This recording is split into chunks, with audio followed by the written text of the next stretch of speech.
The Deliberate Path, a story of Stoic principles and self-reliance. Marcus Evans woke at 4:30 a.m. to the gentle vibration of his watch alarm. While most of the city remained asleep, he preferred the quiet solitude of early mornings. There was no reaching for a phone to check social media, no immediate consumption of news. Instead, he sat upright in bed and took 3 deep breaths, a simple meditation practice he had maintained for years. "What is within my control today, and what is not?" he whispered to himself. This daily question, borrowed from ancient Stoic philosophy, served as his anchor. By 5 a.m., Marcus was already engaged in his morning exercise routine.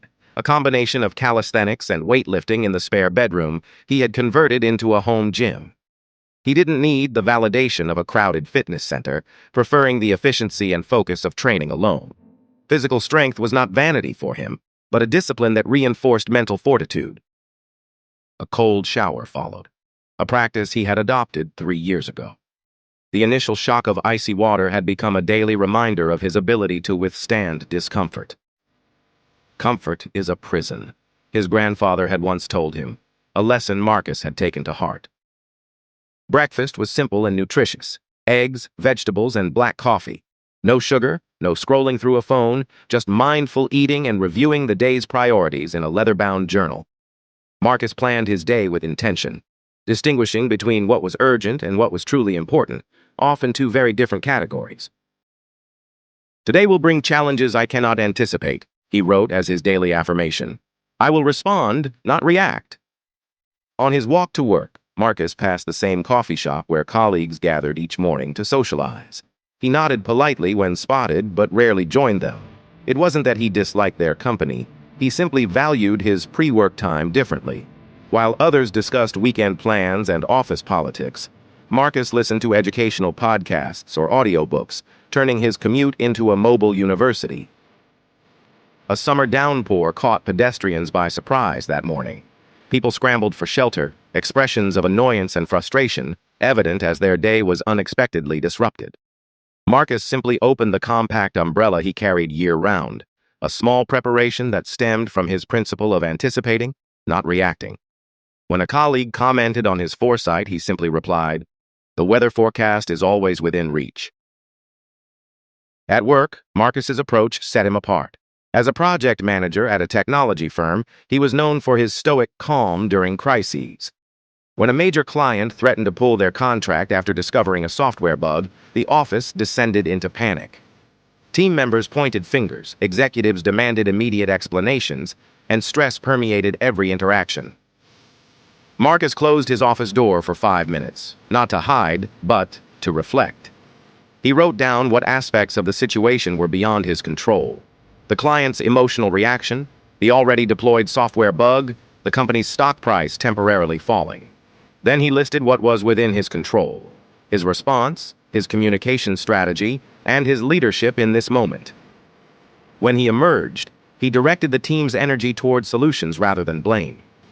"The bug exists. We can fix it within 48 hours. Our focus now is transparency with the client and addressing their immediate concerns." His calm demeanor stabilized the team, and his solution-oriented approach ultimately saved the relationship.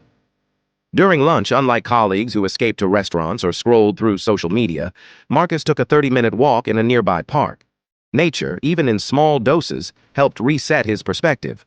He practiced what Stoics called negative visualization, briefly contemplating what life would be like without his health, his job, or his few close relationships. This practice didn't depress him. Rather, it cultivated a deep appreciation for what he had. A coworker once asked why he seemed immune to the stress that plagued others. "I'm not immune," Marcus explained. "I just don't add to my suffering by wishing things were different than they are. A situation is stressful. I don't need to make it more so by believing it shouldn't be happening." Evenings for Marcus were sacred. He declined most after-work social invitations, not from antisocial tendencies, but from a carefully cultivated understanding of how he recharged. 3 evenings a week were dedicated to learning. Currently, he was teaching himself advanced data analysis. 2 evenings were reserved for deep reading of philosophy and history. Weekends allowed more flexibility for selective social engagements, primarily with a small circle of like-minded friends who challenged his thinking. His apartment reflected his values: minimalist but not austere, quality items but nothing excessive. He found that simplifying his physical environment created space for mental clarity. Once a month, he evaluated his possessions, donating anything that no longer served a purpose. Before bed, Marcus returned to his journal, recording 3 things that had gone well that day and 1 area for improvement. This was not casual gratitude, but a disciplined reflection on virtue. Had he displayed courage when needed? Had he maintained equanimity? Had he shown wisdom in his decisions? Tonight, he noted how he had maintained composure during the work crisis, but acknowledged he could have shown more patience with a new team member who was clearly overwhelmed.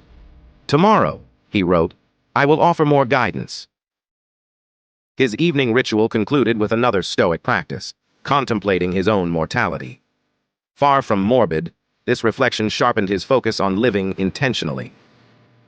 Was I the person I aim to be today? He asked himself. If not, what adjustments will I make tomorrow?